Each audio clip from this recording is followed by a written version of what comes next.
Greetings in the name of Jesus Christ. ಯೇಸು ಕ್ರಿಸ್ತನ ನಾಮದಲ್ಲಿ ನಿಮ್ಮೆಲ್ಲರನ್ನೂ ಸಹ ಅಭಿನಂದಿಸುತ್ತೇನೆ. Welcome to this episode of Ebenezer Ministries. ಈ ಕನ್ನಡ ಎಪಿಸೋಡ್ ಮಿನಿಸ್ಟ್ರಿಗೆ ನಿಮ್ಮೆಲ್ಲರನ್ನೂ ಸಹ ನಾನು ಸ್ವಾಗತಿಸುತ್ತೇನೆ. Wish you a happy Christmas. ಎಲ್ಲರಿಗೂ ಸಹ ಈ ಕ್ರಿಸ್ಮಸ್ ಹಬ್ಬದ ಶುಭಾಶಯಗಳು. Let's turn to the Gospel according to John, chapter 1. ಈ ದಿನ ನಾವು ದೇವರ ವಾಕ್ಯವನ್ನು ಧ್ಯಾನ ಮಾಡೋಣ. ಯೋಹಾನ್ ಸುವಾರ್ತೆ 1ನೇ ಅಧ್ಯಾಯ 15ನೇ ವಚನ. He was in the beginning with God. ಆತನು ದೇವರೊಂದಿಗೆ ಇದ್ದನು ಆದಿಯಲ್ಲಿ. All things were made through him. ಆತನ ಮೂಲಕವಾಗಿ ಎಲ್ಲವೂ ಸಹ ಉಂಟಾಯಿತು. And without him nothing was made that was made. ಆತನಿಲ್ಲದೆ ಯಾವುದೂ ಸಹ ಆಗಲಿಲ್ಲ, ಆತನಿದ್ದೇ ಎಲ್ಲವೂ ಸಹ ಉಂಟಾಯಿತು. In him was life, and the life was the light of men. ಆ ಬೆಳಕು ಅನೇಕ ಜನಗಳಿಗೆ ಬೆಳಕನ್ನು ಕೊಡ್ತಾ ಇತ್ತು.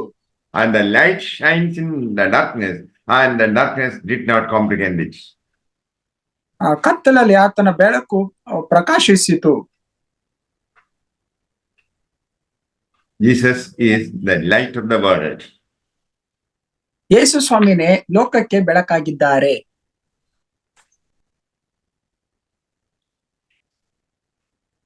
In him was life. ಆತನಲ್ಲಿ ಬೆಳಕಿದೆ. And the life was the light of men.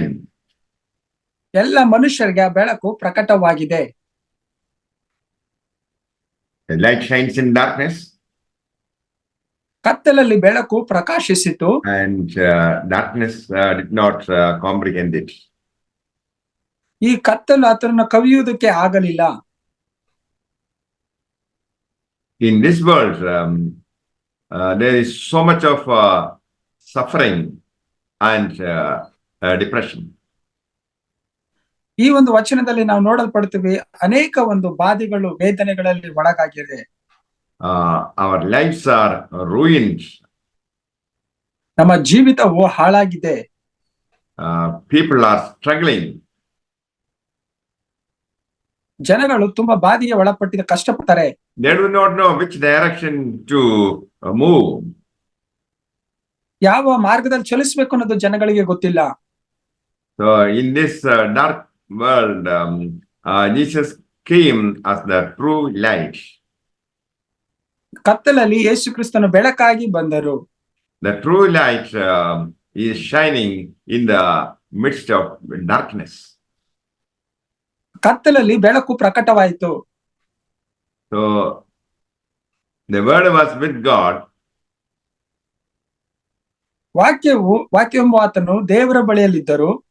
The word made a flesh and lived with us, and his name is Jesus Christ. ಆ ವಾಕ್ಯವು ದೇವರ ಬಳಿಯಲ್ಲಿತ್ತು, ಆ ವಾಕ್ಯವೇ ದೇವರಾಗಿತ್ತು, ಅದು ದೇವರೊಂದಿಗೆ ದೇವರ ಬಳಿಯಲ್ಲೇ ಇತ್ತು. So Jesus coming down from heaven is the glorious light. ಯೇಸು ಸ್ವಾಮಿ ಈ ಲೋಕಕ್ಕೆ ಮಹಿಮೆಯ ಪ್ರಕಾಶವುಳ್ಳ ಬೆಳಕಾಗಿ ಬಂದರು. Is the great glorious light. ಅದು ತುಂಬಾ ಆ ಪ್ರಕಾಶಮಾನವುಳ್ಳ ಮಹಿಮೆಯ ಒಂದು ಬೆಳಕಾಗಿತ್ತು. If we accept Jesus Christ, we'll be able to come out of the darkness. ಯೇಸು ಕ್ರಿಸ್ತನ ನಾವು ಅಂಗೀಕರಿಸುವವರೆ ಎಲ್ಲ ಕತ್ತಲಿಂದ ಹೊರಗಡೆ ಬರ್ತೇವೆ.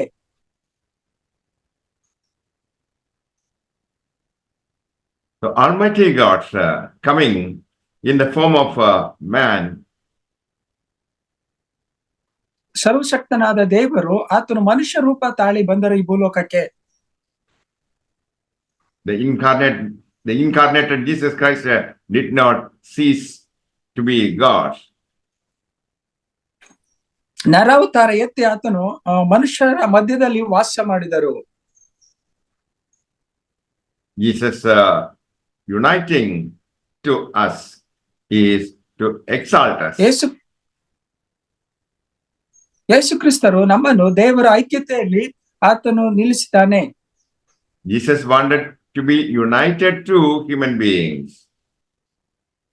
ಮನುಷ್ಯರೊಂದಿಗೆ ಆತನು ಐಕ್ಯವಾಗಬೇಕು ಅಂತ ಯೇಸು ಸ್ವಾಮಿ ಬಯಸ್ತಾರೆ. So Jesus took up a body. ಅದಕ್ಕೋಸ್ಕರ ಆತನು ನರತಾವರ ಎತ್ತಿದನು. The infinite God became finite for the time being. So ಅಸಂಖ್ಯಾತ ಉಳ್ಳಂತ ದೇವರು ಅಲ್ಪನಾಗಿ ಬಂದನು. That is to make sinners his treasure. ಪಾಪಿಗಳನ್ನೆಲ್ಲ ಆತನ ಒಂದು ಪಾಲ ಮಾಡಿಕೊಳ್ಳುವುದಕ್ಕಾಗಿ ಆತನು ಬಂದನು. What we find is the glory of God displaying in the incarnated Jesus Christ. ಆ ನರಾವತಾರ ಎತ್ತಿದಂತ ಯೇಸು ಸ್ವಾಮಿಯ ಜೀವಿತದಲ್ಲಿ ದೇವರ ಮಹಿಮೆಯ ಪ್ರಭಾವವು ಪ್ರಕಟವಾಯಿತು.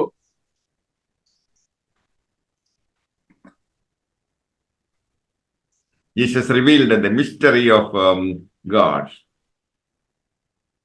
ಯೇಸು ಸ್ವಾಮಿ ರಹಸ್ಯ ಸಂಗತಿಗಳನ್ನ ಪ್ರಕಟಿಸಿದರು ನಮಗೆ. God revealed himself through the prophets in the Old Testament. ಹಳೆ ಒಡಂಬಡಿಕೆಯಲ್ಲಿ ಪ್ರವಾದಿಗಳಿಗೆ ದೇವರು ಪ್ರಕಟಿಸಿದ್ರು. Finally, God revealed himself through his only son, Jesus Christ. ದೇವರು ತನ್ನ ಕುಮಾರನಾದ ಯೇಸು ಕ್ರಿಸ್ತನ ಮೂಲಕವಾಗಿ ತನ್ನ ಎಲ್ಲ ರಹಸ್ಯ ಸಂಗತಿಗಳನ್ನ ಪ್ರಕಟಿಸಿದ್ರು.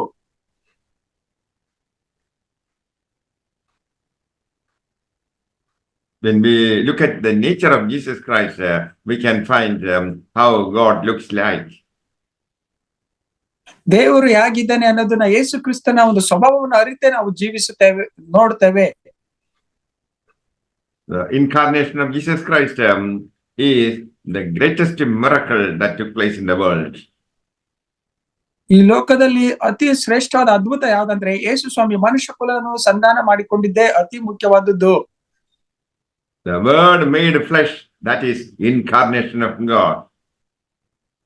ಈ ಲೋಕವು ಮನುಷ್ಯತ್ವದಿಂದ ಮಾಡಲ್ಪಟ್ಟಂತಹ ಇದು ದೇವರು ಅದನ್ನ ಸಂಧಾನ ಮಾಡಿಕೊಂಡರು.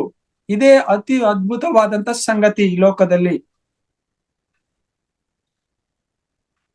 The notable feature of Jesus Christ was his readiness to give himself, holding nothing back. ಆತನು ಯಾವುದನ್ನು ಹಿಡಿದುಕೊಳ್ಳದೆ ಆತನು ಧಾರಾಳವಾಗಿ ತನ್ನ ಕುಮಾರನನ್ನು ಕೊಡುವುದಕ್ಕೆ ದೇವರು ಇಚ್ಛಿಸಿದನು. It is his self-giving love, that is the grace of our Lord Jesus Christ. ಅದು ಸ್ವಾರ್ಥವಿಲ್ಲದಂತಹ ಪ್ರೀತಿ, ಅದು ಯೇಸು ಕ್ರಿಸ್ತನ ಒಂದು ಪ್ರೀತಿ ನಮಗೆ ಕೊಡಲ್ಪಟ್ಟಿತು. 2 Corinthians chapter 8 verse 9. 2 ಕೊರಿಂಥ 8ನೇ ಅಧ್ಯಾಯ 9ನೇ ವಚನ. For you know the grace of our Lord Jesus Christ, that though he was rich, yet for your sake he became poor, that you through his poverty might become rich. ಕೃಪೆಯು ನಿಮಗೆ ಗೊತ್ತಾಗಿದೆಯಲ್ಲ, ಆತನು ಐಶ್ವರ್ಯವಂತನಾಗಿದ್ದು ತಾನು ಬಡತನದಲ್ಲಿ ಸೇರುವುದರಿಂದ ನೀವು ಐಶ್ವರ್ಯವಂತರಾಗಬೇಕೆಂದು ನಿಮಗೋಸ್ಕರ ಬಡವನಾದನು. Jesus was the omnipotent God. ಯೇಸು ಕ್ರಿಸ್ತನು ಆತನು ಸರ್ವವ್ಯಾಪಿಯಾದ ದೇವರು. He could do all in the universe. ಆತನು ಈ ಲೋಕವನ್ನೇ ಆವರಿಸಿದಂತ ದೇವರು. Though he was rich, yet he became poor. ಆತನು ಶ್ರೀಮಂತನಾದ ದೇವರು, ಆದರೆ ನಮಗೋಸ್ಕರವಾಗಿ ಆತನು ಬಡವನಾದ. In heaven, the angels were bowing down to him, crying out, "Holy, holy, holy." ಪರಲೋಕದಲ್ಲಿ ದೇವ ದೂತರುಗಳು ಆತನಿಗೆ ಅಡ್ಡ ಬಿದ್ದು ನೀನು ಪರಿಶುದ್ಧನು ಪರಿಶುದ್ಧನು ಅಂತ ಕೂಗ್ತಾರೆ. The angels in heaven were crying out, "Holy, holy, holy is the Lord of hosts." ಪರಲೋಕದಲ್ಲಿರುವ ದೇವ ದೂತರ ಸಮೂಹವು ದೇವರಿಗೆ ಅಡ್ಡ ಬಿದ್ದು ನೀನು ಪರಿಶುದ್ಧನು ಪರಿಶುದ್ಧನು ಪರಿಶುದ್ಧನು ಅಂತ ಕೂಗ್ತಾರೆ. He laid it aside to become poor. ಅಂತ ಒಂದು ಶ್ರೀಮಂತನಾದ ದೇವರು ಆತನು ಬಡವನಾಗಿ ಬಂದ. When he came to the world, he was despised and rejected by men. ಯಾವಾಗ ಈ ಲೋಕಕ್ಕೆ ಆತನು ಬಂದು ಜನಗಳೆಲ್ಲ ಆತನ ತಿರಸ್ಕರಿಸಿ ನಿರಾಕರಿಸಿದ್ರು.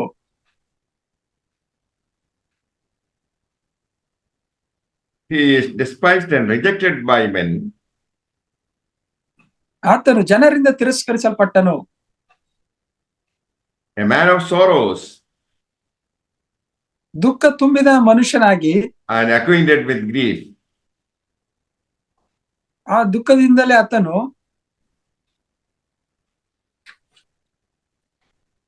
He was You can go. despised and rejected by men.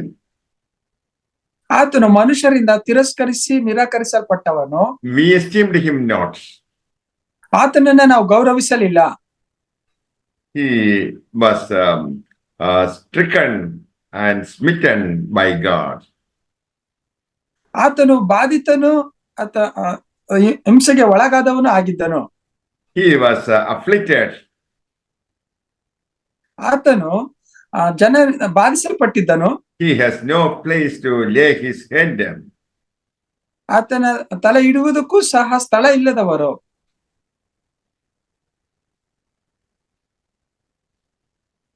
He had to borrow a manger. ಆತನು ಗೋದಲಿಯಲ್ಲಿ ಆತನು ಗೋದಲಿಯಲ್ಲಿ ಇರಬೇಕಾಯ್ತು. ಬ್ಯಾರೆ ಆತನ ಬಟ್ಟೆಗೋಸ್ಕರ ಬ್ಯಾರನ್ನ ಹತ್ಕೊಳ್ಳಬೇಕಾಗಿತ್ತು. He had no dwelling place. ಆತನಿಗೆ ವಾಸಿಸೋದಕ್ಕೆ ನೆಲೆಯೂರೋದಕ್ಕೆ ಸ್ಥಳವಿರಲಿಲ್ಲ. When he died, they had to borrow a grave for him. ಆತನು ಸತ್ತೋದಾಗ ಅಳೋದಕ್ಕೆ ಬ್ಯಾರನ್ನು ಕರೆತರಬೇಕಿತ್ತು. They had to borrow a grave to lay his body. ಆತನ ಒಂದು ಸಮಾಧಿ ಮಾಡೋದಕ್ಕೂ ಸಹ ಅದನ್ನ ಕೊಂಡ್ಕೊಳ್ಬೇಕಿತ್ತು. All the disciples left him and went to their homes. ಎಲ್ಲ ಶಿಷ್ಯಂದಿರುಗಳು ಸಹ ಆತನನ್ನ ಬಿಟ್ಟು ಮನೆಗೆ ಹೋಗಿದ್ದರು. Though he was rich, yet for our sake he entered into the poverty of human existence. ಆತನು ಶ್ರೀಮಂತನಾಗಿದ್ರು ಮನುಷ್ಯರ ರಕ್ಷಣೆಗೋಸ್ಕರವಾಗಿ ಆ ಮನುಷ್ಯರನ್ನು ಕಾಪಾಡೋದಕ್ಕಾಗಿ ಆತನು ಬಡವನಾದನು. He was obedient even to the death of the cross. ಶಿಲುಬೆಯ ಮರಣವೊಂದಕ್ಕೂ ಸಹ ವಿಧೇಯತ್ವವನ್ನು ತೋರಿಸಿದನು. He gave himself for us. ಆತನನ್ನೇ ಆ ದೇವರಿಗೆ ಒಪ್ಪಿಸಿಕೊಟ್ಟಿದ್ದನು. Christ died for us. ಕ್ರಿಸ್ತನು ನಮಗಾಗಿ ಬಾಧೆ ಪಟ್ಟಿದ್ದಾನೆ. Michael Whitman was a wretched man. Michael ಅನ್ನನು ಆತನು ತುಂಬಾ ದರಿದ್ರನಾಗಿದ್ದಂತ ವ್ಯಕ್ತಿಯಾಗಿದ್ದ. He was causing much trouble to his neighbor Peter Miller. Peter Miller ಎಂಬ ಆತನ ಪಕ್ಕದಲ್ಲಿರುವಂತಹ ವ್ಯಕ್ತಿಗೆ ತುಂಬಾ ಬಾಧೆ ಪಡಿಸುವಂತನಾಗಿದ್ದ.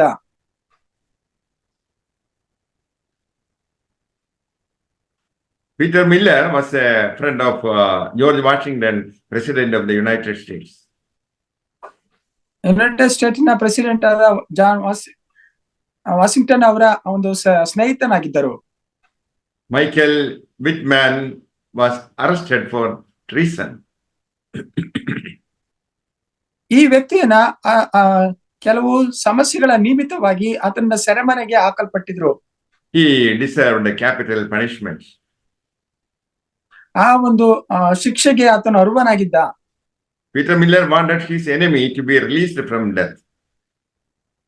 ಆ ಪೀಟರ್ ಮಿಲ್ಲರ್ ಅವರು ಅವರ ಶತ್ರು ಆದಂತ ವ್ಯಕ್ತಿ ಆತನು ಮರಣದಿಂದ ಬಿಡುಗಡೆ ಆಗಬೇಕು ಅಂತ ಕೇಳಿಕೊಂಡ. He visited the president and pleaded for his life.